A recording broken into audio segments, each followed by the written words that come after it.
এই, কারা আপনারা? ছাড়ুন আমায়, আমার ব্যাগ ছাড়ুন। লোকটার সাথে সে পেরে উঠল না, বুঝলো সে চেঁচাতে লাগলো। হেল্প, হেল্প, কেউ সাহায্য করুন। অপরজন বলতে লাগলো। তোর কাছে যা আছে দিয়ে দে, তা না হলে এক কোপ বসাবো। লোকটা রামদা উঁচু করলো। হায়াত ভয়ে ব্যাগটা ছেড়ে দিল। লোকটা ব্যাগের চেন খুলে হাতটাতে লাগলো। মিনিট খানেক বাদে 2 টাকার একটা কয়েন পেল আর একটা ফোন পেল। লোকটা তার সঙ্গীর দিকে তাকালো। তার সঙ্গী ফোনটা নিয়ে দেখতে লাগলো। উপরের গ্লাসটা ভাঙা আর ফোনের কভারও বাজে অবস্থা। লোক দুটো হায়াতের দিকে তাকালো। হায়াত অন্যদিকে তাকিয়ে আছে। লোকটা ফোন আর কয়েনটা ব্যাগে ঢুকিয়ে হায়াতের হাতে ধরিয়ে দিল। এরপর একটা লোক তার পকেট থেকে 200 টাকার একটা নোট বের করে বলল।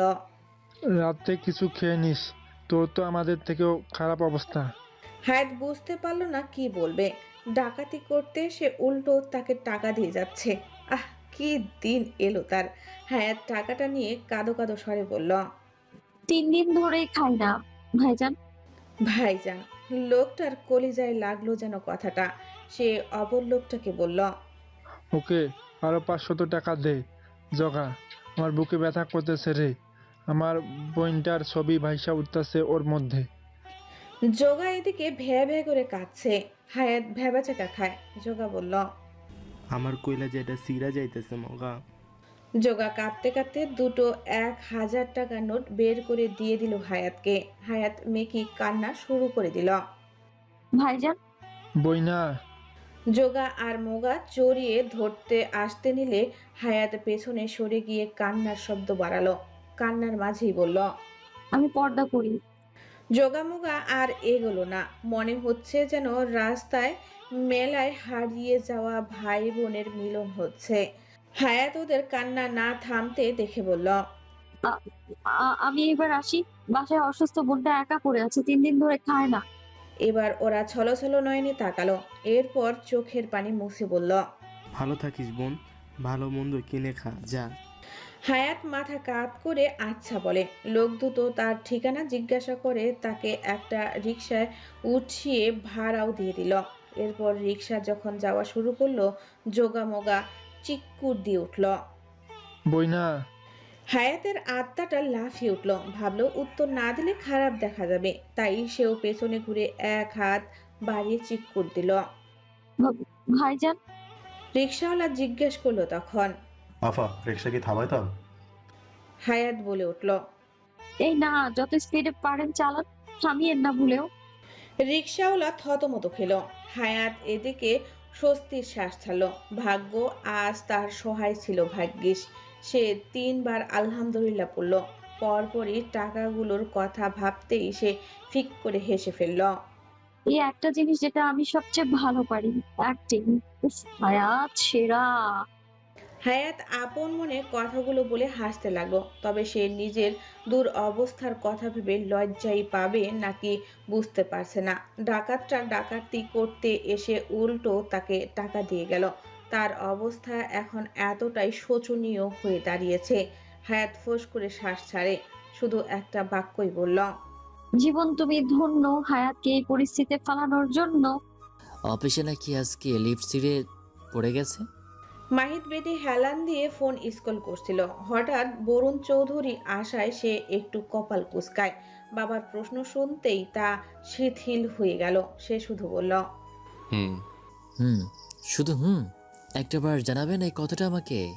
জানালে কি করতে? মাহিদের পাল্টা প্রশ্ন শুনে ভদ্রলোক চুপ হয়ে গেলেন। মাহিত বলল, শুধু প্রেশার হাই হতো, তাছাড়া আর কিছুই হতো না। বরুণ চৌধুরী কিছুক্ষণ চুপ থেকে বললেন, যে মেয়েকে থাপ্পড় মেরেছিলে ওই মেয়ের জন্যই নাকি প্রাণে বেঁচে গেছো? মাহিত এবারও শুধু বলল। হুম।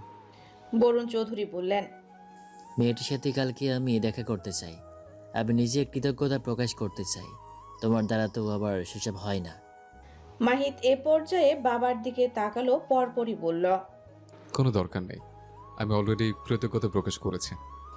বরুণ চৌধুরী কিছু বলতে যাবে তখনই মাহিত ভাই আমার। মারিত কথা থেকে দৌড়ে এসে মাহিতকে জড়িয়ে ধরে। ফলস্বরূপ দুজনই বিছানায় ধপাস করে পড়ে যায়। মাহিদের মুখ বিরক্তিতে ছেয়ে যায়। তুই ঠিক আছিস? আমি তো কাফনের কাপড় অর্ডার করে ফেলেছিলাম। মাহিদ ওকে ধাক্কা দিয়ে সরিয়ে বলল। তুই পড়ে বসে থাক ওটা। নিজের জন্য নতুন অ্যাপ্রন বানিয়ে নে ওই কাপড় দিয়ে। মারিদ বলে উঠল। আমার লাগবে না। বাবা, তুমি না একটা পাঞ্জাবি কিনবে বলেছিলে? তুমি পাঞ্জাবি বানাতে পারবে চাইলে। বরুণ চৌধুরী চোখ বড় বড় করে তাকালেন ছেলের পানে। কাফনের কাপড় দিয়ে সে পাঞ্জাবি বানাবে? আল্লাহ, এটা কি ছেলে দিল তার ঘরে? বরুণ চৌধুরী আশ্চর্য হয়ে বললেন। এসব কি ধরনের কথা বলছো তোমরা? মাহিদ বিরক্তিকর একটা শ্বাস ছাড়ল। মারিদ বলল। কি বললাম বাবা? আহ, কি নিষ্পাপ প্রশ্ন। বরুণ চৌধুরী রাগে গজগজ করতে করতে চলে গেলেন। যাওয়ার সময় বলে গেলেন। তোর মা শুধু আসুক তার বাপের বাড়ি থেকে, সবার আগে তোর হিসাবটা করব আমি। মারিদ বাবার কথা পাত্তা দিল না। সে বলে উঠল। তো বল, কিভাবে বাঁচলি? কোনো এক মেয়ে নাকি বাঁচিয়েছে শুনলাম। মাহিদ বিরক্ত হলো। রোহিতের বাচ্চাটা জনে জনে সবাইকে বলেছে কথাটা। উফ, মারিদ বলে উঠল। তো ভাবির সাথে দেখা করাচ্ছিস কবে? মাহিদ কপাল কুঁচকে বলল। ভাবি? কার ভাবি? কে ভাবি? মারিদ দুষ্টু হেসে বলতে লাগলো। এখনো বুঝিসনি? ওরে কচি খোকা রে। মাহিদ বিরক্ত হয়ে বলল। কে? আল্লাহ তোকে পজিটিভ সিগন্যাল দিচ্ছে। একটা মেয়ে কিভাবে না জেনেই তুই বের হতো, প্লিজ বের হ। তোর লজিকহীন কথা শোনার মতো ইচ্ছে বা ধৈর্য কোনোটাই আমার নেই এখন। আমার মাথায় ঠান্ডা থাকতেই বের হ। মারিদ মুখটা পাংশুটে করে ফেললো, বলল। এজন্যই বলে কারো উপকার করতে নেই। বের হ। মারিদ ফোঁস করে শ্বাস ছেড়ে বিছানা থেকে নামলো। চলেই যাচ্ছিল, তবে যাওয়ার আগে বলল। আচ্ছা, তোর কাফনের কাপড়টা তাহলে? মাহিদ একটা বালিশ ছুঁড়ে মারল। তোর বাপকে গিয়ে পড়া ওটা। তোর বাপকে? মারিদ সামনে তাকাতেই থেমে গেল। বাক্যটা আর পূর্ণ করা হলো না। বরুণ চৌধুরী কি একটা বলতে এসেছিলেন মাহিদকে। এসে এত সুন্দর কথাগুলো শুনে তার কান জুড়িয়ে গেল। তিনি বললেন। বলো বলো, বাক্যটা পূরণ করো। আমি কিছু করিনি, কিন্তু এবার মাহিদ বলেছে। মাহিদের দিকে তাকাতেই মাহিদ এলোমেলো দৃষ্টি ফেলল। বরুণ চৌধুরী বললেন। আমি আজই আমার শ্বশুর বাড়ি চলে যাব। এ অত্যাচার আর সইতে পারছি না আমি। ভদ্রলোক কথাগুলো বলতে বলতে চলে গেলেন। মারিদ বলে উঠল। আসল কথা বলো না যে বউকে ছাড়া থাকতে পারছো না। চুপ করো বেয়াদব। নিচ থেকে খেকিয়ে উঠলেন তিনি। অরুণ চৌধুরী সোফাতে বসেছিলেন। ছেলে আর মেয়ের সাথে আড্ডা দিচ্ছিলেন। বরুণ চৌধুরীকে খেপে যেতে দেখে তিনি বললেন। কি হয়েছে ভাইজান? রোহিত বলল। নিশ্চয়ই মারিদ ভাই কিছু বলেছে, এটা তো জানা কথাই। তানহা হঠাৎ খিলখিল করে হেসে ওঠে। রোহিত বলল। তুই হাসছিস কেন? তানহা তাকে তার ফোনটা দেখায়। মারিদ স্টোরি দিয়েছে। পাশে কেউ নেই, অথচ সে ক্যাপশনে দিয়েছে ইউ মাই ওয়াইফ। ব্যাপারটা কষ্টের, কিন্তু রোহিত নিজেও খ্যাক খ্যাক করে হাসতে লাগলো। হাসার অবশ্য কারণও আছে। পেছনের দেওয়ালে বরুণ চৌধুরীর ছবি টাঙানো। তাহলে ঘটনা কি দাঁড়ালো? অরুণ চৌধুরী কপাল কুঁচকে বললেন। হাসছো কেন তোমরা? তান্হা বাবাকেও দেখালো জিনিসটা। অরুণ চৌধুরীর মোটেও হাসি পেল না, বরং তার মুখ গম্ভীর হয়ে গেল। ছেলেটাকে একটা ভালো ডাক্তার দেখাতে হবে। এভাবে আর কতদিন?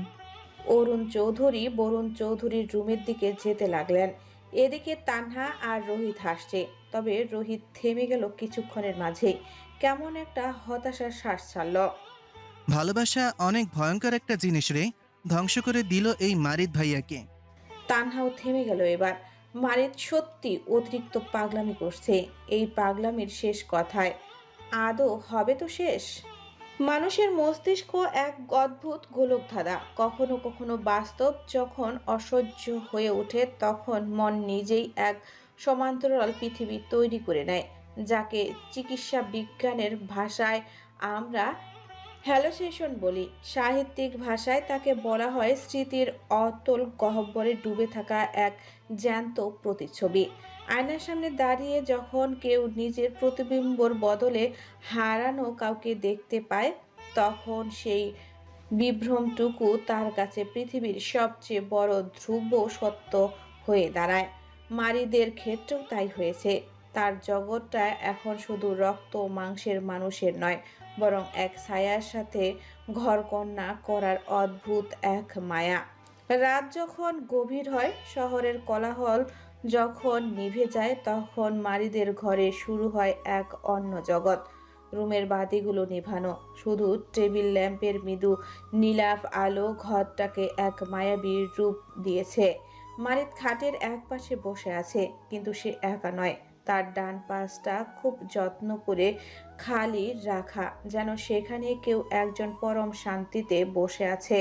মারিদ শূন্যতায় হাত বাড়ায়, তার দীর্ঘ আঙ্গুলগুলো বাতাসে এমনভাবে নড়ে যেন সে কারো রেশমি চুলে বিলি কেটে দিচ্ছে।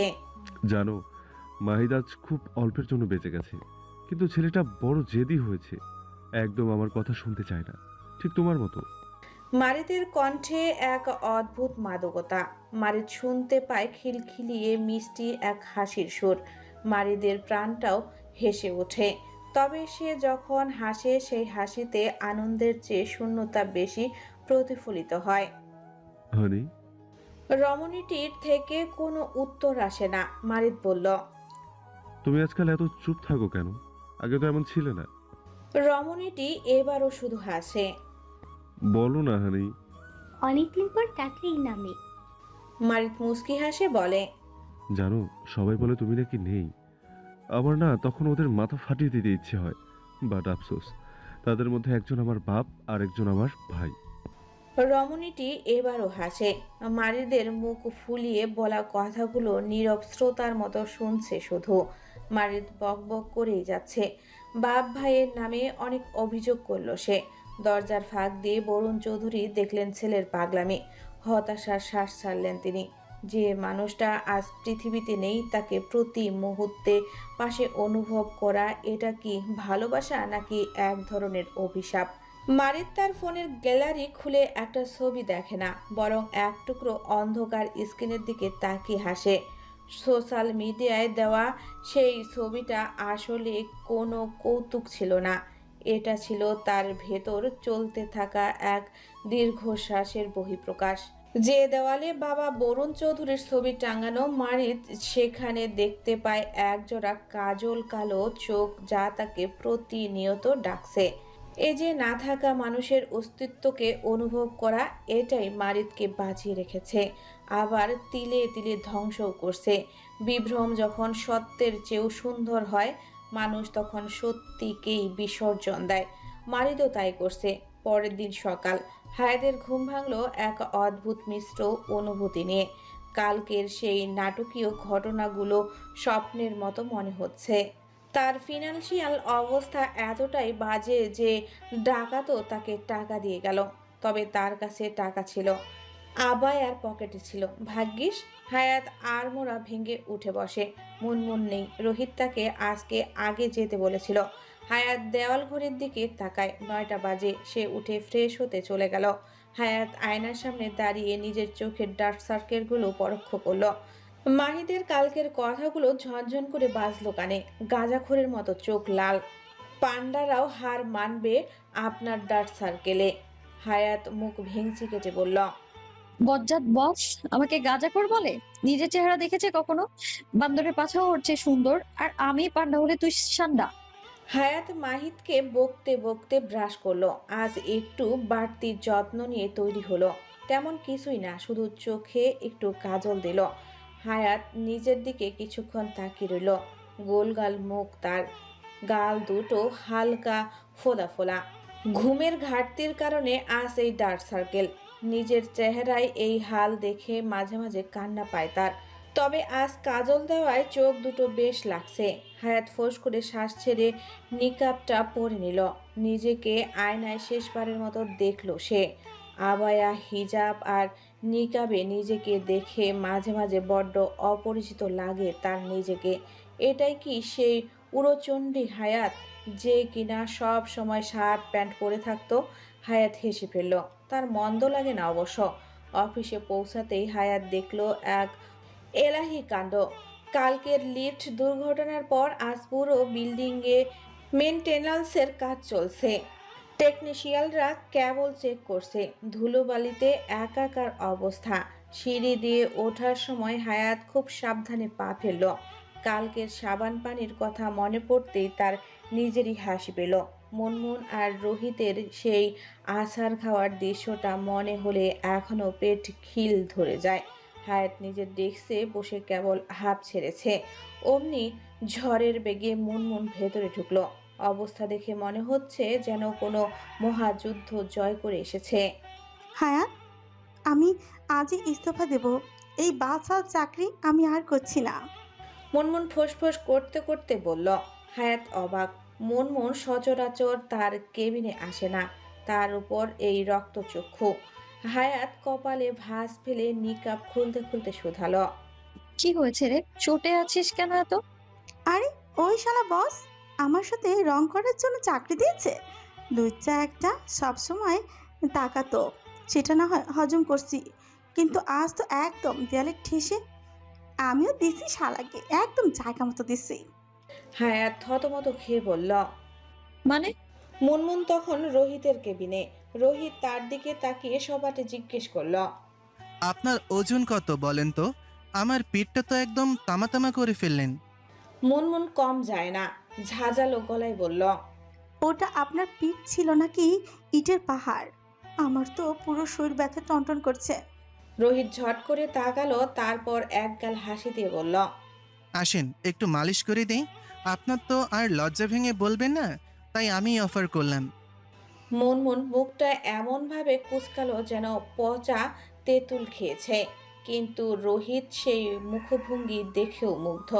একটা মেয়ে এত সুন্দর কেন হয়? Sorry sir. মুনমুনের গলায় হুঙ্কার। রোহিত সংবিত ফিরে পেয়ে বলল। আপনার মাথা, যান কফি নিয়ে আসেন। কফি নিয়ে আসার পর শুরু হলো আসল নাটক। রোহিত কফিতে চুমুক দিয়ে হঠাৎ গম্ভীর মুখে বলল। আপনার স্বামীর ডেথ সার্টিফিকেটটা কি এ জন্মে আর দেখতে পাবো? মুনমুন আমতা আমতা করতেই রোহিত বজ্রপাত ঘটালো। আচ্ছা, আপনি আদৌ বিবাহিত তো? মুনমুন ঘাবড়ে গিয়ে বলল। জি স্যার। রোহিতের চোখে তখন গোয়েন্দা ব্যোমকেশের দৃষ্টি। সে হঠাৎ চেয়ার ছেড়ে উঠে দাঁড়ালো। মুনমুন দেখলো বিপদ কাছে আসছে। রোহিত এগোচ্ছে আর মুনমুন পিছিয়ে যাচ্ছে। এক পর্যায়ে দেওয়ালে পিঠ ঠেকে গেল তার। মুনমুন কিছু বলতে নিলে রোহিত ফিসফিস করে বলল। শশ, নড়বেন না। মুনমুনের বুকে তখন তবলার মতো ধুকভুক করছে। সে ভেবে বলল। পুরুষ চাচাই না খবিস। সে চিৎকার করার উপক্রম করে বলল। আমি কিন্তু চেঁচাবো। কি করছেন আপনি? রোহিত ভাবলো মেয়েটা তো বেশ ভয় পেয়েছে, একটু মজা নেওয়া যাক। সে দু হাত দিয়ে মুনমুনকে দেওয়ালে বন্দি করে ফেলল। রোহিত যখন মুনমুনের একদম কাছে, তখন সে হঠাৎ মুনমুনের মাথার উপর থেকে একটা মাকড়সা খপ করে ধরে দূরে ছুঁড়ে মারল। কিন্তু মুনমুন তখন সেফ ডিফেন্স মোডে। সে ভাবলো রোহিত তাকে অ্যাটাক করছে। ব্যাস, চোখের পলকে মুনমুন একটা জবরদস্ত আঘাত করে বসলো রোহিতের সবচাইতে সংবেদনশীল জায়গায়। রোহিতের অবস্থা তখন তথই বচন। তার চোখের সামনে দিয়ে মনে হলো 7টা রং ধনু আর গোটা 10 গ্যালারি ঘুরে গেল। সে ব্যথায় নীল হয়ে ওখানে কুকড়ে বসে পড়ল। মুনমুন সেই সুযোগে দরজা খুলে এক দৌড়। রোহিত দাঁত মুখ খিচিয়ে চেঁচিয়ে উঠল। আম্মু মেরে ফেললো রে। মুনমুন, আপনাকে আমি কচা চিবিয়ে খাবো। আহ! কেবিনের দরজা বন্ধ ছিল বলে রোহিতের এই করুণ সঙ্গীত বাইরের কেউ শুনতে পায়নি। ফ্লোরে পড়ে থাকা মাকড়সাটার দিকে তাকিয়ে রোহিত ভাবল। পরোপকার করতে গিয়ে তো আমার বংশপ্রদীপ নিভে যাওয়ার জোগাড়। দেখতে অত মাসুম, কিন্তু গায়ে কি অসুরিক শক্তি! আহ! সব শুনে হায়াত আর চেয়ারে বসে থাকতে পারল না। হাসতে হাসতে তার দম বন্ধ হওয়ার জোগাড়। এটা কি করেছিস তুই? মুনমুন থতমত মুখে বলল। হাসিস না হায়াত, রাগে আমার পিত্তি চলে যাচ্ছে। ঠিক তখনই হায়াতের ফোনটা বেজে উঠল। স্ক্রিনে বজ্জাত বস এর নাম দেখে হায়াত হাসি থামিয়ে বলল। আই রে, জমদূত কল দিয়েছে রে, আমি যাই মুন। আর তুই এত রাগিস না তো, বাসায় গিয়ে কথা হবে। হ্যাঁ? মুনমুন ফোঁস করে শ্বাস ছেড়ে নিজেকে সামলালো। হায়াত বুক ঢিপঢিপানি নিয়ে মাহিদের কেবিনের সামনে গিয়ে দাঁড়ালো। দরজায় নক করতেই ভেতর থেকে গম্ভীর স্বরে আওয়াজ এলো। Come in. মাহিদের কেবিনের ভারী কাঠের দরজাটা ঠেলে হায়াত যখন ভেতরে ঢুকলো, মাহিদ তখন ল্যাপটপের স্ক্রিনে ডুবে আছে। তার চোয়ালের হাড় শক্ত, কপালের চিন্তায় সূক্ষ্ম ভাঁজ ও পুরো দস্তে একজন গম্ভীর করপোস্টের হর্তাকর্তা। কিন্তু হায়াত টেবিলের সামনে এসে দাঁড়াতেই মাহিদ ল্যাপটপ থেকে চোখ তুলল। আর ঠিক সেই মুহূর্তেই যেন মহাকাশের কোনো এক ব্ল্যাক হোল মাহিদের পুরো মস্তিষ্কে টেনে ধরল। আজ হায়াত চোখে গাঢ় করে কাজল পড়েছে। মাহিদের মতো হিসেবি মানুষের চোখের পলক যেন মুহূর্তের জন্য স্থির হয়ে গেল। তার বুকের ভেতরটা এক অদ্ভুত ছন্দে থমকে দাঁড়ালো, যাকে বলে হৃৎস্পন্দনের এক মুহূর্তের জ্যোতিচিহ্ন। মাহিদের মনে হলো হায়াদের এই কাজল মাখা চোখের মণি দুটো যেন একজোড়া কৃষ্ণ গহ্বর, যা চারপাশের আলো বাতাস আর মাহিদের দীর্ঘদিনের লালন করা গাম্ভীর্যকে এক নিমিষেই শুষে নিচ্ছে। মাহিদ জীবনে অনেক অডিট করেছে, অনেক জটিল হিসেব মিলিয়েছে, কিন্তু হায়াদের চোখের এই কালোর গভীরতা পরিমাপ করার মতো কোনো সূত্র তার জানা নেই। কয়েক সেকেন্ডের জন্য কেবিনের ভেতর এসির শো শো শব্দও যেন থেমে গেল। মাহিদ গলাটা সামান্য পরিষ্কার করে নিল, নিজেকে ফিরে পাওয়ার এক ব্যর্থ চেষ্টা। তার সেই পাথুরে ব্যক্তিত্বে আজ প্রথমবার একটা অদৃশ্য ফাটল দেখা দিল। সে টেবিলের উপর রাখা কলমটা শক্ত করে ধরল। তার সেই গম্ভীর অবয়বের আড়ালে এক শান্ত সমুদ্রের ঢেউ যেন হঠাৎ উত্তাল হয়ে উঠল। হঠাৎ এর কারণটা মাহিদ নিজেও বুঝতে পারল না। মাহিদ আবার ল্যাপটপের দিকে তাকালো, ঠিকই, কিন্তু স্ক্রিনের অক্ষরগুলো তার চোখের ঝাপসা হয়ে এলো। সে কলমটা হাতে নিয়ে একটু নাড়াচাড়া করলো, যেন নিজের গাম্ভীর্য ফিরে পাওয়ার কোনো অবলম্বন খুঁজছে। কয়েক মুহূর্তের নিস্তব্ধতা ভেঙে সে অত্যন্ত ভারী আর গম্ভীর স্বরে প্রশ্ন করল, আর চোখে ওটা কি মেখে এসছেন মিস হায়াত? অফিস কি আপনার সাজগোজের জায়গা? হায়াত একটু অপ্রস্তুত হলো। মাহিদ থামলো না, তীক্ষ্ণ দৃষ্টিতে তাকিয়ে আবার বলল, আমার প্রশ্নের উত্তর দিন। চোখে এত কাজল কেন? আপনি কি কোনো অডিট রিপোর্ট জমা দিতে এসছেন, নাকি কোনো সিনেমার অডিশন দিতে? মাহিদের কণ্ঠস্বরে গাম্ভীর্য থাকলেও তার ভেতরে তখনও সেই কাজল রেখা নিয়ে একটা অদ্ভুত তোলপাড় চলছিল।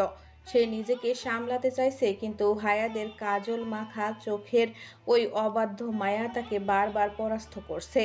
মাহিদের এই আচমকা আর সরাসরি আক্রমণে হায়াত একদম ভরকে গেল। হায়াত আমতা করে নিচু গলায় বলল, না মানে স্যার, ওটা আসলে সাজগোজের জন্য না, এমনি।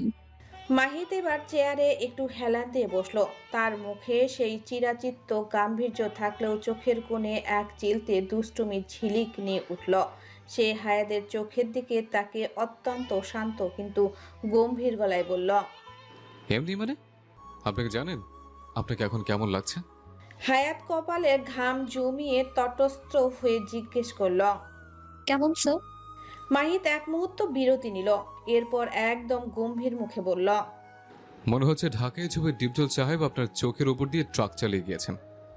চোখে কি এক কৌটো কাজল ঢেলেছেন? আপনাকে তো দেখতে এখন অবিকল ডিপজলের মতো লাগছে মিস হায়াত। হায়াত থমকে গেল। চোখে কাজল দিলে মেয়েদের সুন্দর লাগে, মায়াবতী ছায়াবতী কত কিছু বলে মানুষ, আর তাকে নাকি ডিপজল লাগছে। হায়াদের মুখটা চট করে এমন হয়ে গেল যেন সে তেতো করলা চিবিয়েছে। সে তোতলাতে বলল, ডিপ জল স্যার, আমি তো জাস্ট একটু কাজল দিয়েছিলাম, ডার্ক সার্কেলটা যেন তেমন। মাহিদ এবার একটু ঝুঁকে এসে বলল, ডার্ক সার্কেল ঢাকতে গিয়ে তো নিজেকে ভিলেন বানিয়ে ফেলেছেন। এখন যদি হঠাৎ করে বলে ওঠেন আব্বাজান এই কোম্পানির সব শেয়ার আমার চাই, আমি কিন্তু অবাক হব না। হায়াত এবার একদম কুকড়ে গেল। লজ্জায় আর অপমানে তার কান গরম হয়ে লাল হয়ে গেছে। তার ইচ্ছে করছে এই মুহূর্তে মাটির নিচে ঢুকে যেতে। সে বিড়বিড় করে বলল, আম সরি স্যার, আমি এক্ষুনি গিয়ে মুখ ধুয়ে আসি। মাহিদ এবার মৃদু হাসলো, যেটা হায়াত দেখতে পেল না। মাহিদ ল্যাপটপের দিকে তাকিয়ে বলল, ধুয়ে আসার দরকার নেই, ওভাবেই বসুন। দেখি ডিপজল ছাড়ে আপনার কাজের পারফরমেন্স কেমন হয়। রিপোর্টের কি অবস্থা? মাহিত আজ প্রথমবার হায়াতের চোখে চোখ রেখে কথা বলতে পারছিল না বলে তাকে রসিকতা দিয়ে আক্রমণ করলো। কাজল মাখা চোখ দুটো তাকে যতটা মুগ্ধ করেছিল ততটাই তাকে অপ্রস্তুত করে তুলেছিল। তাই সে গাম্ভীর্যের আড়ালে এই ডিপজল উপমায় নিজেকে দুর্বলতাটুকু ঢেকে ফেলার চেষ্টা করলো। তবে পারল কি তা? মুনমুন, আজ আমার ভবিষ্যৎ অন্ধকার করে দিয়েছিলেন আপনি। কিভাবে পারলেন এমনটা করতে? আমি এখনো বিছানা থেকে উঠতে পারছি না। রোহিতের কানে ফোন। সে বিছানায় হাত পা ছড়িয়ে শুয়ে আছে। মুনমুন ফোনের ওপাশ থেকে বলল, তো আপনি বলছেন আমাকে যে মাকড়সা ছিল আমার মাথায়, আমি তো ভয় পেয়ে গিয়েছিলাম। রোহিতের প্রথমে খুব রাগ হয়েছিল। কত শত পরিকল্পনা করলো সে, মুনমুনকে এভাবে শায়েস্তা করবে, ওভাবে শায়েস্তা করবে। দিন শেষে সেই কল দিল সে সরি বলার জন্য। আচ্ছা বাদ দিন, দুজনেরই ভুল হয়েছে। আসুন একে অপরকে সরি বলে মিটমাট করে ফেলি, এটাই সময়। মুনমুন বলল, কিন্তু আমি তো কোনো ভুল কিছু করিনি। আপনি উল্টো ভয় দেখিয়েছেন স্যার। রোহিত কিছু বলতে গিয়েও বলল না। ব্যথাটা এখনো আছে তার। বেশি উত্তেজিত হয়ে কিছু বলতে নিলেই কলিজাটা ছিঁড়ে যায়। এছাড়া প্রায় 10-15 বার কল করার পর মুনমুন রিসিভ করেছে। রোহিত চাইল না আর রাগারাগি করতে। পরাস্ত সৈনিকের ন্যায় বলল, আচ্ছা সরি, আমার আপনাকে ভয় দেখানো উচিত হয়নি, আর আপনার আমাকে মারাটা উচিত হয়েছে। ঠিকই তো আছে, আজকাল যা যুগ, আপনার ভয় পেয়ে মারাটাই স্বাভাবিক ছিল। ব্রাভো মুনমুন, আপনি কালকে আসুন। হ্যাঁ, আপনাকে আপনাকে আমি অফিসে রোকেয়া বেগম পদে ভূষিত করব কাল। আপনি মিয়া নারী জাগরণের অগ্রদূত। আপনার মতন সাহসী হওয়া দরকার সব মেয়ের। মুনমুন কিছুক্ষণ ফোনের দিকে তাকিয়ে রইল। একটু বেশি হয়ে গেল না? সে পরপরই ফোন কানে নিয়ে বলল, স্যার, আমি আর চাকরিটা করব না। রোহিতের এটারই ভয় ছিল। সে বালিশে মাথা ঠুকতে লাগলো। না না না না না, এটা হতে পারে না। এখন কি করব? কি বলবো? কি বলবো? এভাবে বলবেন না মুনমুন, আমি তো স্বীকার করছি সব। আমি এমনি আর চাকরি করব না স্যার। আমার পড়াশোনা তো ডিস্টার্ব হচ্ছে, দুই দিক সামলানো সম্ভব হচ্ছে না আমার পক্ষে। রোহিত কাঁদো কাঁদো মুখ করে ফেললো। মুনমুন আরও বলল, আমার স্বামীর স্বপ্ন ছিল আমাকে উচ্চ শিক্ষিত করবে সে। সে নিয়ে তো কি হয়েছে? আমি তো আর স্বপ্ন পূরণ করব স্যার, তাই আর চাকরিটা করব না। সেমিস্টার ফি কি করে দেবেন? আল্লাহই ব্যবস্থা করে দিবে। রোহিত স্তব্ধ হয়ে গেল। মুনমুন বলল, আমি কাল রিজাইন লেটার জমা দিয়ে দিব স্যার। আজ রাখি, ভালো থাকবেন। মুনমুন কলটা কেটে দিল। রোহিত থতমত মুখে তাকিয়ে রইল ফোনটার দিকে। গগন কাঁপিয়ে এক চিৎকার দিতে গিয়েও বাড়িতে সবাই শুনে ফেলবে বলে নিজেকে দিল ধিক্কার। এরপরই ইউটিউবে গিয়ে একটা গান অন করে বালিশে মুখ গুজল সে। ভালোবাসা কেন এত অসহায়, বুকে প্রেম। হেসকি তুলে কাঁদতে লাগলো সে। হেসকির দরুন শরীর কেঁপে কেঁপে উঠছে তার। কিন্তু হঠাৎ গানটা স্টপ হয়। আপনার কি ক্ষুধা লেগেছে? তাহলে এক্ষুনি অর্ডার করুন। রোহিত মাথা তুলে ঝাপসা নয়নে ফোনের দিকে তাকালো। থমথমে গলায় বলল, ইমোশনে মতে দিল একদম। ধুর। রোহিত অ্যাড স্কিপ করে আবার গানটা চালালো। এরপর আবার বালিশে মুখ গুজে হেসকি তুলে কাঁদতে লাগলো।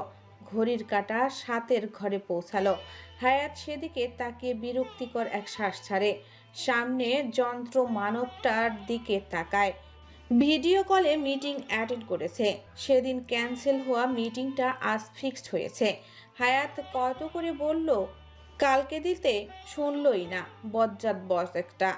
মাহিদের ল্যাপটপের স্ক্রিন থেকে চোখ সরে মনোযোগ ক্ষুণ্ণ হচ্ছে বারবার। না চাইতেও চোখ জোড়ার সামনে বসা রমণীর দিকে চলে যাচ্ছে।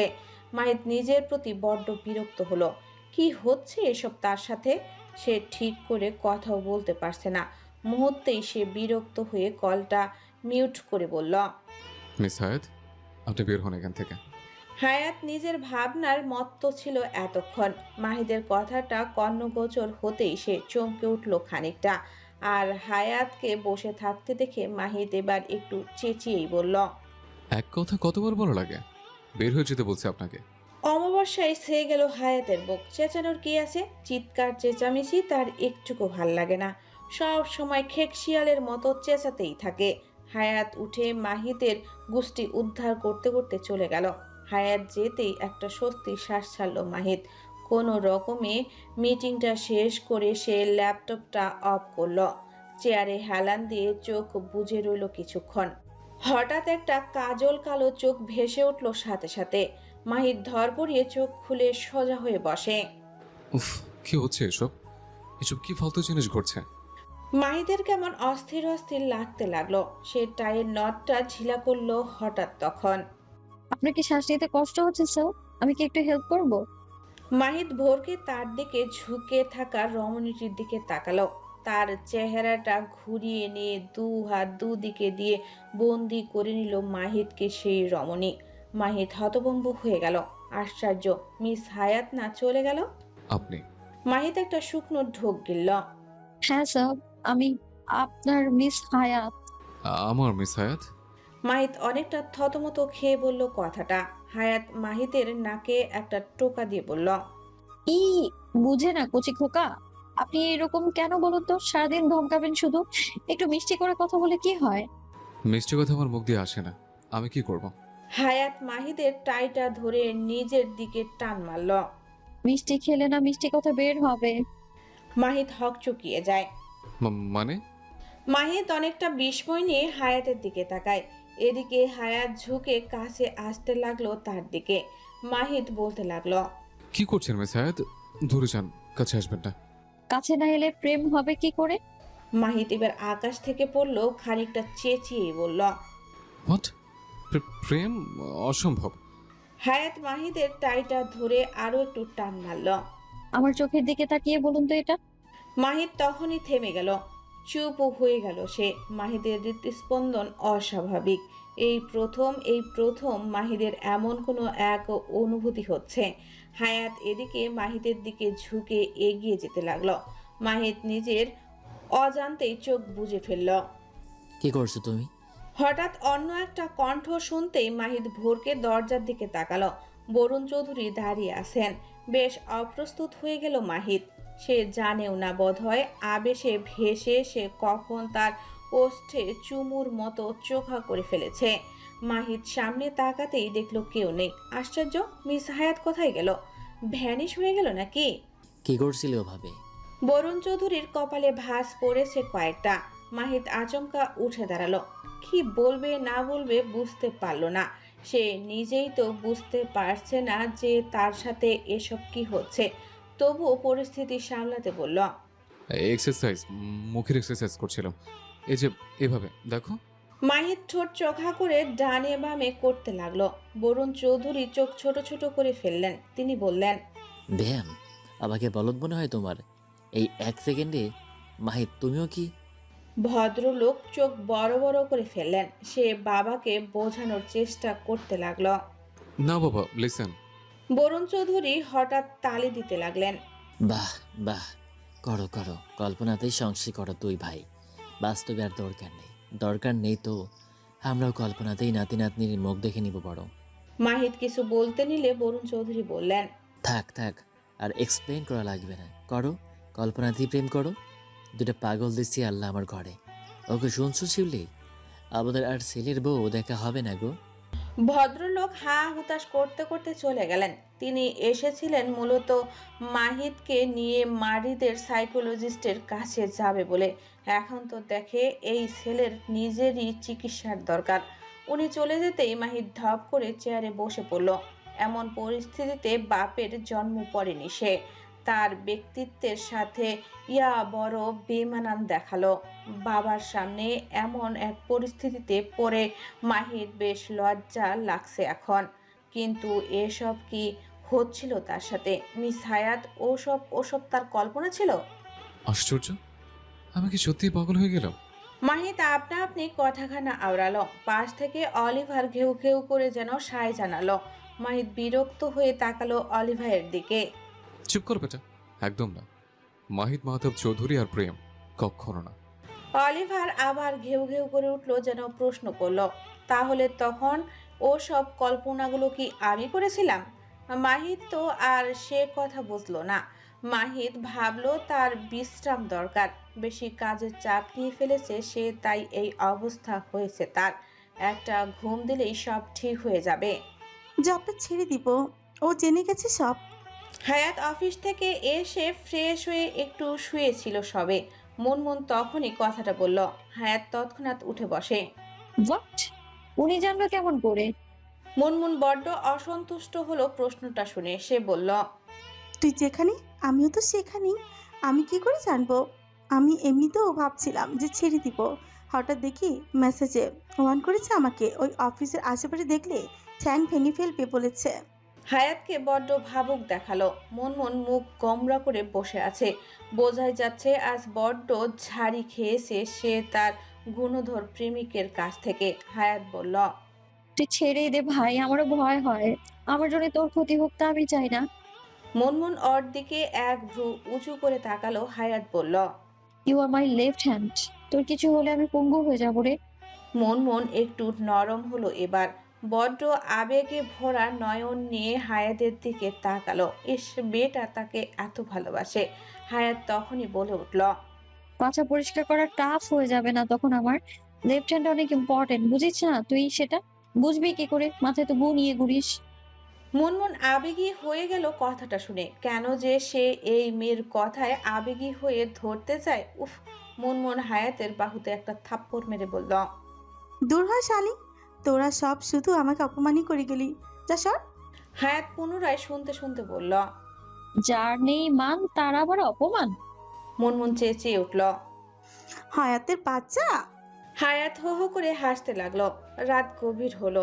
অন্ধকারের এক নিস্তব্ধ নিস্তব্ধতা ঘরটাকে গিলে ফেলেছে। জানালার ভারী পর্দা ভেদ করে বাইরের কোনো আলোয় রেখা ভেতরে প্রবেশের দুঃসাহস দেখায় না। ঘরের কোণে টিম টিম করে জ্বলছে একটা নিষ্প্রভ নীলচে আলো, যা অন্ধকারের গভীরতাকে কমানোর বদলে যেন আরো রহস্যময় করে তুলেছে। একজন যুবক বসে আছে রুমের ঠিক মাঝখানে। তার নিঃশ্বাসের শব্দটাই এই ঘরে একমাত্র প্রাণের অস্তিত্ব জানান দিচ্ছে, ধীরে, স্থির এবং কিছুটা ভারী। তার সমস্ত মনোযোগ নিবদ্ধ হয়ে আছে সামনের ল্যাপটপের উপর। সেখানে ভেসে আছে একজোড়া চোখের ছবি। সেই চোখ দুটো এক তরুণীর। ছবিতে চোখ দুটো যেন কথা বলছে। সেখানে ধরা পড়েছে এক অদ্ভুত মায়াবী চাহনি, যাতে মিশে আছে এক চিমটি কৌতুক আর পাহাড় সম সারল্য। কিন্তু এই ঘরে, এই অন্ধকারে সেই চাহনিটা এখন বন্দি। যুবকটির চোখে কোনো অনুশোচনা নেই, আছে এক আদিম তৃপ্তি। সে আলতো করে আঙ্গুল চালালো ল্যাপটপের উপর দিয়ে, যেন চামড়ার স্পর্শ অনুভব করতে চাইছে। তার কাছে এই চোখ দুটো কেবল শরীরের অংশ নয়, বরং এক দুর্ভেদ্য মহাকাশ। সে দিনের পর দিন ছায়ার মতো মেয়েটির পিছু নিয়েছে। ভিড়ের আড়ালে দাঁড়িয়ে লক্ষ্য করেছে তার পলক ফেলার ছন্দ। মেয়েটি যখন হাসে, এই চোখ দুটো কিভাবে সরু হয়ে যায়। যখন সে ঘাবড়ে যায়, কিভাবে তারা চঞ্চল হয়ে ওঠে, সবই তার নখদর্পণে। বাইরে হয়তো পৃথিবীটা স্বাভাবিক ছন্দে চলছে, কিন্তু এই অন্ধকার ঘরে সময় থমকে আছে। সে বিড়বিড় করে উঠল কিছু একটা, যা বাতাসের কানেও পৌঁছালো না। তার দৃষ্টিতে এক উগ্র আকাঙ্ক্ষা, যা ভালোবাসার সংজ্ঞাকে অনেক আগেই অতিক্রম করে বিকৃত এক নেশার রূপ নিয়েছে। অন্ধকারে বসে থাকা সেই অববয়টির কাছে এই ছবিটাই এখন তার জগৎ। সমস্ত মনোযোগ শুধু এই একজোড়া চোখের পানে, যেন নজর সরালেই কিছু একটা হয়ে যাবে। নীরবতায় বুক চিরে ভেসে এলো এক গম্ভীর পুরুষালী স্বর। 10 লাখ? 10 লাখ টাকা দিয়ে আর এখন এই নেশাকে কিনতে পারবে তুমি, sweetheart? I don't need that money now, I just need you. যুবকটা তার পাশ থেকে একটা ওড়না নিয়ে নিজের নাকের কাছে নিয়ে চোখ বুজে শ্বাস টানে, যেন এটা কোনো ওড়না নয়, এটা ড্রাগস, তার নেশার কোনো দ্রব্য। You smell like mine. যুবকটা কথাটা বলেই কেমন রহস্যময়ী একটা হাসি দিল। এরপর অন্যটা হাতে পেঁচিয়ে পাশ থেকে ল্যাপটপটা নিল। সেখানে একটা সিসিটিভির ফুটেজ ফুটে উঠল। ড্রিম লাইটের আলোয় আবছা আলোয় একটা বেডরুম দেখা যাচ্ছে। দুজন রমণীর হাত পা ছড়িয়ে ঘুমিয়ে আছে। যুবকটা ঠোঁটের কোণে একটা হাসি ফুটে উঠল। ওড়নাতে মোড়া হাতটা নাকের কাছে এনে শ্বাস নিল। এরপর বিড়বিড় করে বলতে লাগলো, আমার তুমি, শুধুই আমার, আমার হায়াত। মাহিদের আজকের সকালটা শুরু হয়েছে এক অদ্ভুত অস্থিরতা দিয়ে। আয়নার সামনে দাঁড়িয়ে টাই বাঁধতে গিয়ে সে 3 বার ভুল করলো। তার মনে হচ্ছে ঘরের কোণে ড্রেসিং টেবিলের পাশে, এমনকি জানালার পর্দার আড়ালেও কেউ একজন দাঁড়িয়ে মুচকি হাসছে। মাহিদ সজোরে মাথা ঝাঁকালো। না, সেখানে কেউ নেই। মারিদের পাগলামি কি তবে ছড়াচ্ছে? মাহিদ নিজেকে শান্ত করার জন্য 1 গ্লাস ঠান্ডা পানি খেয়ে অফিসের দিকে রওনা হলো। তার পরনে আজ গাঢ় নেভি ব্লু স্যুট, চোখে দামি ব্র্যান্ডের সানগ্লাস, আর চেহারার এমন এক গাম্ভীর্য যেন সে আজ পুরো পৃথিবীটা কিনে নেবে। করিডোর দিয়ে যাওয়ার সময় স্টাফরা ভয়ে দুপাশে সরে দাঁড়ালো, কিন্তু মাহিদের মনের ভেতর তখন চলছে অন্য ঝড়। লিফট থেকে বের হতেই সে দেখল করিডোরের শেষ প্রান্তে হায়াত দাঁড়িয়ে আছে। মেরুন রঙের হিজাব আর তার ঠোঁটে আজ গাঢ় গোলাপি রঙের লিপস্টিক ঠোঁটের কণাটুকু অদ্ভুত এক মায়া তৈরি করেছে। মাহিদ থমকে দাঁড়ালো, কিন্তু এক পলক তাকাতেই দেখলো সেখানে কেউ নেই। শূন্য করিডোর। মাহিদ বিড়বিড় করল, আমার কি মাথা খারাপ হয়ে গেল? নিজের কেবিনে ঢুকে চেয়ারে বসতেই সে চমকে উঠল। তার টেবিলের উল্টো দিকের চেয়ারে হায়াত বসে আছে। সে আজ বেশ আয়েশ করে বসে ফাইল উল্টাচ্ছে। মাহিদ গম্ভীর স্বরে বলল, মিস হায়াত, পারমিশন ছাড়া আমার কেবিনে আসার সাহস আপনাকে কে দিল? হায়াত মুখ তুলে তাকালো। তার ঠোঁটের সেই লিপস্টিকের রংটা যেন মাহিদের চোখে তীরের মতো বিঁধল। হায়াত হাসলো এক মায়াবী হাসি। সাহস লাগে না স্যার, ভালোবাসা লাগে। আপনি কি ভয় পাচ্ছেন? মাহিদ চেঁচিয়ে উঠল। গেট আউট, এখনই বের হন আমার রুম থেকে। ঠিক তখনই দরজায় নক করে আসলো হায়াত। ভেতরে ঢুকলো। মাহিদ দেখলো চেয়ারটা খালি, কেউ নেই সেখানে। তার সামনে দাঁড়িয়ে থাকা আসল হায়াতের চোখ মুখে রাজ্যের বিস্ময়। স্যার, আপনি কার উপর চেঁচালেন? আর আমি তো মাত্রই এলাম। মাহিদ হতভম্ব। এসব কি হচ্ছে তার সাথে? রাগে মাথার চুল ছেঁড়ার মতো অবস্থা হলো তার। মাহিদ মাহতাব চৌধুরীর সাথে এসব কি হচ্ছে? তার এই 30 বছরের জীবনে এমন কখনো হয়নি তার সাথে। হায়াতের দিকে তাকাতেই রাগটা উপসে পড়ল যেন আরো। এই মেয়ে এত জ্বালাচ্ছে কেন তাকে? কে দিল তাকে এই সাহস? হায়াতকে কথা শোনানোর জন্য কারণ খুঁজতে লাগলো সে, যেন তাকে কথা না শোনালে সে শান্তি পাবে না। স্যার, ঠিক আছেন আপনি? তো আমাকে দেখে কি ব্যাঠিক মনে হচ্ছে? আপনার কত বড় সাহস, আপনি আমাকে এই প্রশ্ন করেন? কাজের কাজ তো কিছুই করেন না, মডেলিং করতে আসেন অফিসে। ছোট কি লেগেছেন এসব? আলকাত্র লাগিয়ে আমার ক্লায়েন্টদের ভয় দেখাতে চেয়েছেন? হায়াত হকচকিত হলো। ঠোঁটে হাত দিল সে। আলকাত্রা? সে তো কিছুই দেয়নি। সে বলে উঠল, কই স্যার, আমি তো কিছু দেইনি। মাহিদ রাগী চোখে তাকালো, কিন্তু পর মুহূর্তেই সে হতভম্ব হয়ে গেল। আসলেই তো হায়াত লিপস্টিক দেয়নি। তার মানে? মাহিদ চোখ বুজে ফেলল। এরপর চোখ বন্ধ রেখে কোনো মতে বলল, আপনি দূর হন আমার চোখের সামনে থেকে। পারলে অফিস থেকে বের হন, আমার ধারে কাছে যেন আজ আপনাকে না দেখে। হায়াত হা হয়ে তাকিয়ে রয়েছে তার দিকে। আজব তো, কি হলো এই বেডার? পাগল টাগল হলো নাকি? হায়াত পাশের অলিভারের দিকে তাকালো। অলিভার লেস নাড়াচ্ছে আপন মনে। মাহিদ চোখ খুলে হায়াতকে এখনো দাঁড়িয়ে থাকতে দেখে খেকিয়ে উঠল। সমস্যা কি? যাচ্ছেন না কেন? অলিভারকে হেল্প করতে বলবো? ওয়েট, অলি। আরে যাচ্ছি তো যাচ্ছি। হায়াত পেছন দিকে ঘুরে হাঁটা লাগালো। শালা নিশ্চয়ই আজ ডেট ফেল গাঁজা খেয়ে অফিসে এসছে। গম্ভীর খোর পটলা একটা।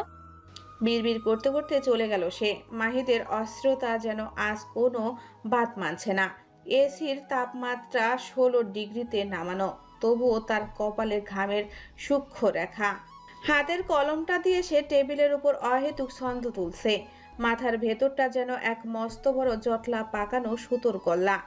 হ্যালুসিনেশন আর বাস্তবতার এই গোলক ধাঁধায় সে নিজেই এখন বড় এক গোলক ধাঁধা হয়ে দাঁড়িয়েছে। হায়াত ঘর থেকে বেরিয়ে যাওয়ার পর মাহিদ ধপ করে চেয়ারে হেলান দিয়ে চোখ বুজল। মাহিদের হৃৎপিণ্ডটা এখন এমনভাবে লাফাচ্ছে যেন কোনো রেসিং কারের ইঞ্জিন স্টার্ট নিয়েছে। বুকের বাঁ পাশটা একটা চিনচিন ব্যথা, ঠিক ব্যথা নয়, এক ধরনের মিঠে অস্বস্তি। মাহিদ বিড়বিড় করল, কি হচ্ছে এসব? কেন হচ্ছে এমন? না, আমি যেটা ভাবছি সেটা হতে পারে না। সে উঠে গিয়ে জানালার কাছে দাঁড়ালো। কাচের ওপাশে পুরো শহরটা ব্যস্ত, কিন্তু মাহিদের মনে হচ্ছে সময়টা থমকে গেছে। হঠাৎ তার মনে হলো কেউ একজন তার কানের কাছে এসে খুব নিচু স্বরে ফিসফিস করে কিছু বলল।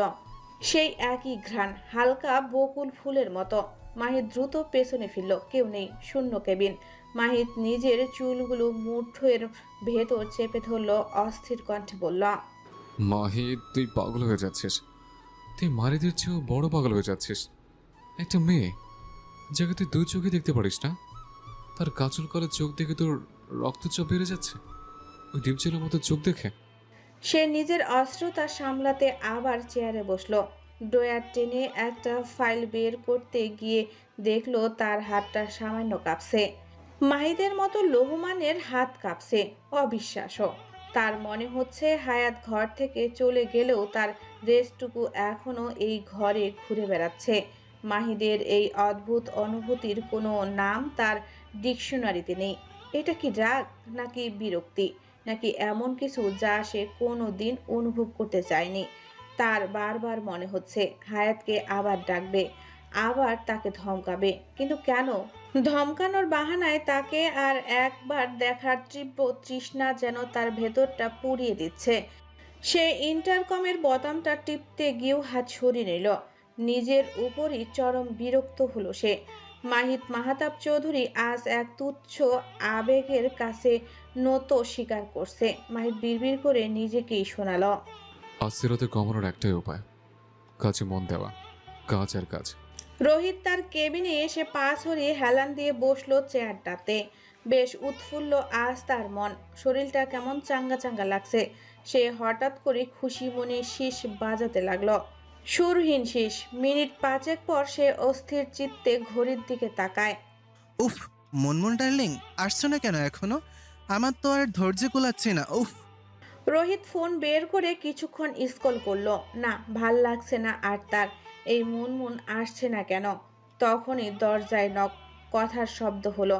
রোহিতের ধৈর্যের অবসান ঘটিয়ে মুনমুন এলো। রোহিত বলে উঠল, কাম ইন। মুনমুন প্রবেশ করলো। খয়েরি রঙের আবায়া আর হিজাব পরনে তার। রোহিতের ঠোঁট এলিয়ে গেল দুপাশে, তবে নিজেকে একটু সামলালো সে। রোহিত ল্যাপটপের দিকে তাকিয়ে ব্যস্ত থাকার ভান করল। মুনমুনের মুখে আমাবস্যার ছাপ। আরেক দফা ধোলাই খেলো কিসে? স্যার, লেটারটা। রোহিত একটু অন্যমনস্ক ভান করলো তার দিকে তাকিয়ে। ও, আপনি এসে গেছেন? ভুলে গিয়েছিলাম আপনার কথা। মুনমুন কিছু বলল না। রোহিত লেটারটার দিকে তাকিয়ে বলল, কিসের লেটার যেন? আমার রিজানেশন লেটার। ও আচ্ছা, আমি যদি সাইন না করি, আপনাকে যদি জেলে দেই? মুনমুন কপাল কুঁচকালো। মানে? রোহিত কেমন করে একটু হাসল। ও মিস মুনমুন, আর কত অভিনয় করবেন? এবার থামুন অন্তত। মুনমুন একটু ঘাবড়ালো। মানে? তা আপনার বাবা মা জানে আপনার স্বামী আর নেই? মুনমুন এবার বেশ অনেকটা ঘাবড়ে গেল। কপালে সূক্ষ্ম ঘাম দেখা গেল তার। আপনার মাকে কল দেবো ভাবছি। তাদের মেয়েকে তারা কিভাবে বাসা থেকে বের করে দিল, এটাও একটু জিজ্ঞাসা করব। কেমন হয় মিস মুনতাহা আরজি মুনমুন? মুনমুন একটা শুকনো ঢোক গিলল। তার মা যদি জানে এই কথা, একটা মারও মাটিতে পড়বে না।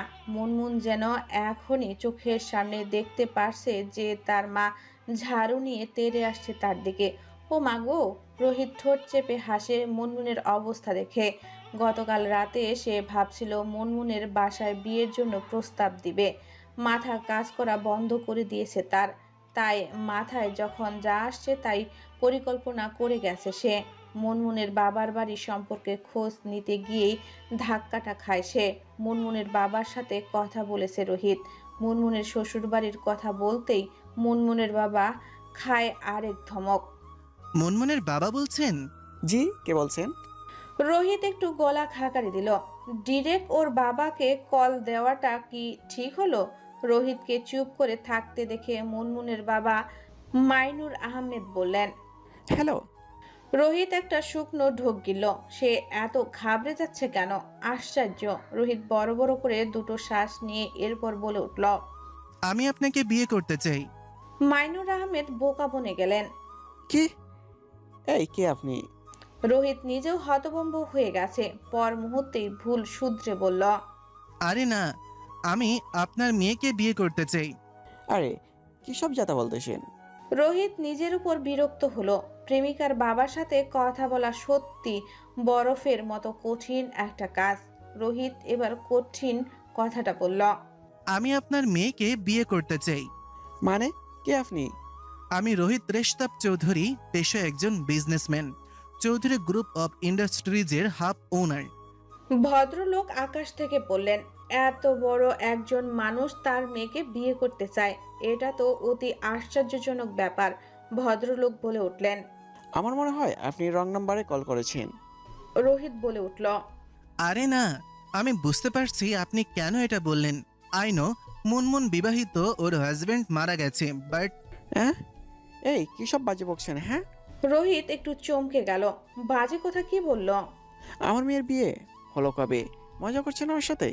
রোহিত এবার আকাশ থেকে বলল, মাইনুর আহমেদের অনুরূপ কথা বলল সে। হ্যাঁ, এসব কি বাজে কথা বলছেন? হ্যাঁ, আমি বাজে বকছি না। আপনি আমার মেয়ের বিয়ে হলে আর আমি জানি না, আবার বলছেন হাজবেন্ড মারাও গেছে। ও, এবার বুঝেছি। রোহিত হতভম্ব হয়ে বলল। কি বুঝেছেন? ভদ্রলোক সুর টেনে টেনে বললেন, চৌধুরী গ্রুপ অফ ইন্ডাস্ট্রিজের হাফ ওনার আমার মেয়েকে বিয়ে করতে চাস, তাই না? রোহিত কিছু বলার আগেই ও পাশ থেকে মাইনুর আহমেদ কর্কশ স্বরে গালি দিতে লাগলেন। এই শালা বাইঞ্চুদ, নেশা করে কল মারাস তুই? তার মানে ওই ছেলে যে আমার মেয়েকে ডিস্টার্ব করিস? একটা লাথি মারবো না তোকে, সোজা কবরে চলে যাবি। গাঞ্জাখরের দল, আবার স্বপ্ন দেখিস চৌধুরী গ্রুপ অফ ইন্ডাস্ট্রিজের মালিক হওয়ার, আমার মেয়েকে বিয়ে করার। তোর টিকটিকি ছিঁড়ে ফেলবো আমি। রাখ ফোন। ভদ্রলোক ফোন কেটে দিলেন। রোহিত হতভম্ব হয়ে গেল। এমন গালিগালাজ কেউ কখনো করেনি তো তাই হয়তো। তবে শেষের লাইনটা কি ছিল? ওটা কি বলল? রোহিত ব্যাপারটা বুঝতেই তার হাত থেকে ফোনটা পড়ে গেল। কাঁদো কাঁদো স্বরে বলল, একদম বাপকা বেটি হয়েছে, দুজনের একদিকেই নজর। মেয়ে তো তাও মারছে, আর বাপে কিনা ছিঁড়ে ফেলার হুমকি দিল আমাকে শেষমেশ। কিন্তু মুনমুন অবিবাহিত। রোহিতের হিসাব মিলে না, তবে এতটুকু তো জানতে পেরেছে যে সে অবিবাহিত। রোহিত এতেই বিশ্বজয়ের হাসি দেয়। স্যার, রোহিত ভাবনা থেকে বের হয়। হ্যাঁ, মুনমুন একটা শুকনো ঢোক গিলে। আপনি? I know everything. রোহিতের কথা শুনে মুনমুন ধপ করে চেয়ারে বসে পড়ল। রোহিত তা দেখে বলল, মিথ্যা বলে চাকরি নেওয়ার অপরাধে আপনাকে জেল দেওয়ার রাইট আছে আমার। কি বলেন, পুলিশ ডাকবো? মুনমুন বড্ড করুণ চোখে তাকালো। আপনি কি জেনেছেন? এভরিথিং। মুনমুন মুখ ফসকে বলে ফেলল। হাতেটাও? রোহিত এবার মহাকাশ থেকে পড়ল। মানে কি? উনিও কি তবে? এই, আপনারা দুজন কি ধান্দাবাজ নাকি? বাই এনি চান্স আপনাদেরকে আবার আমাদের শত্রুপক্ষ পাঠায়নি তো? মুনমুন নিজেই বোকা বনে গেল। এই যা, এটা কি করলো সে? সে এত বলনান্টনাথ কেন? এদিকে রোহিত এবার বড্ড সিরিয়াস হয়ে চেপে ধরেছে তাকে। মুনমুন একটা শুকনো ঢোক গিলে বলল, আমি ওটা বোঝাইনি। আমি বুঝিয়েছি যে মানে আপনি হায়াতের মানে। মুনমুন কথা খুঁজে পাচ্ছে না। রোহিত এক ভ্রু উঁচু করে সন্ধিহান চোখে তাকিয়ে সে বলল, ঝেড়ে কাশুন তো। মুনমুনের ব্রেনটা যেন উধাও হয়ে গেছে। সে কাশতে লাগলো। রোহিত বোকা বনে গেল। বিচলিত স্বরে বলল, আরে কি হলো, পানি খান। মুনমুন ঘন ঘন পল্লব ঝাপটে বলল। আপনি তো কাশতে বললেন।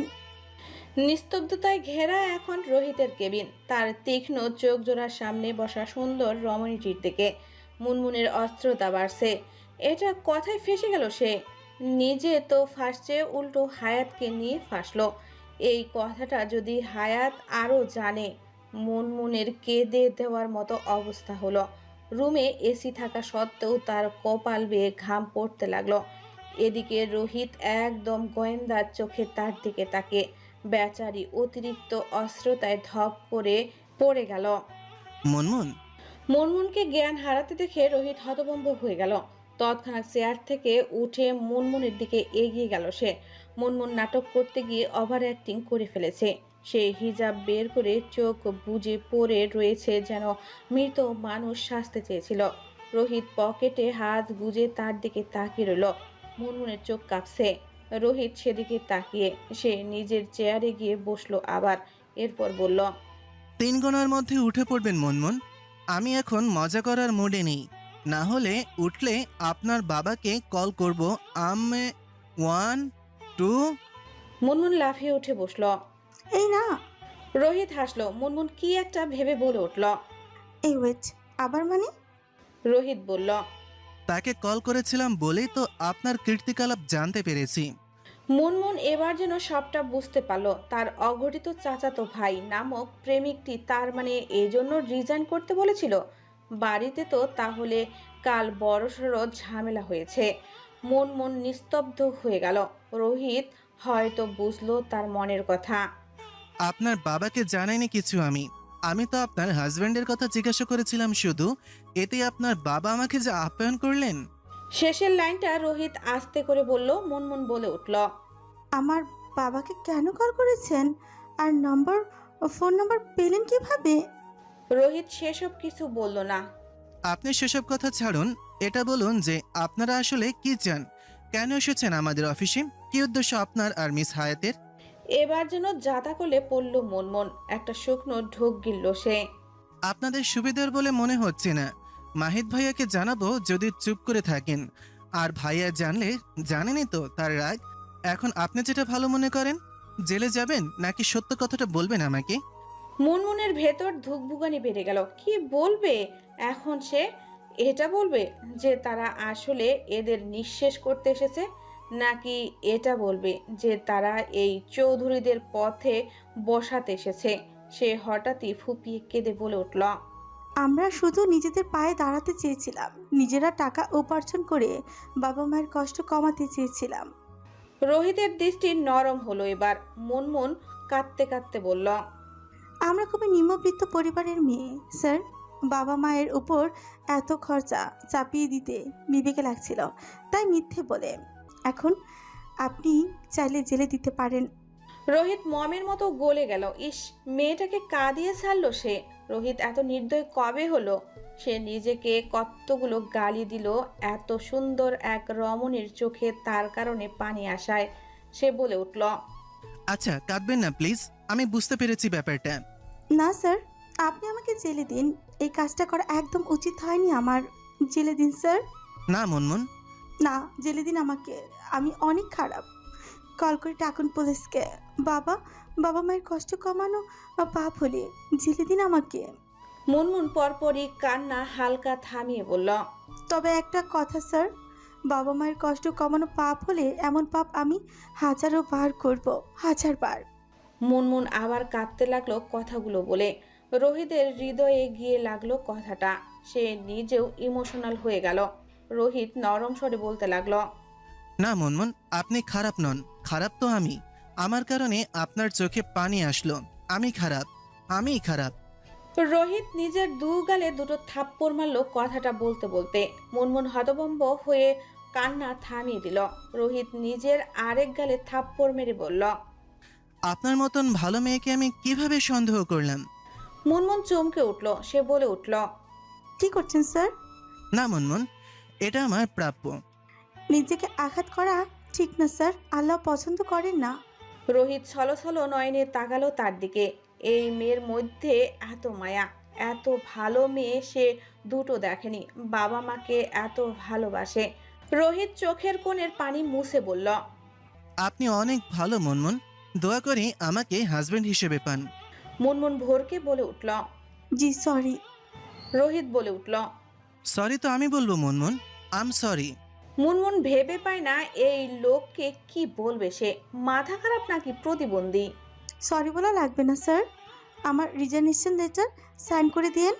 ওমা কেন? বাবা মাকে হেল্প করা শেষ আপনার? মুনমুন বলল, আমার জন্য চাপ হয়ে যাচ্ছে, পড়াশোনার পও হচ্ছে না। রোহিত বলল। তো এতে চাকরি ছাড়ার কি আছে? অফিসে বই নিয়ে আসবেন কাল থেকে, এইখানেই পড়বেন। না, সেটা কি করে হয়? কাজ করা লাগবে না, শুধু বসে থাকবেন। আমি চাই না আপনার বাবা মায়ের ওপর চাপ পড়ুক। মুনমুন বোকা বনে গেল। আরে তুই চাস না মানে কি? বাপ মা ওর, তোর কি? মুনমুন কিছু বলতে নিলে রোহিত বলল। নো মোর ওয়ার্ডস মুনমুন। আপনার চিন্তাধারাকে আমি সম্মান জানাই। আমি চাই আপনি থাকুন আর আপনার বাবা মায়ের চাপ কমান। আপনি থাকছেন, এটাই শেষ কথা। মুনমুন হাল ছেড়ে দিল। রোহিত মুস্কি হাসল।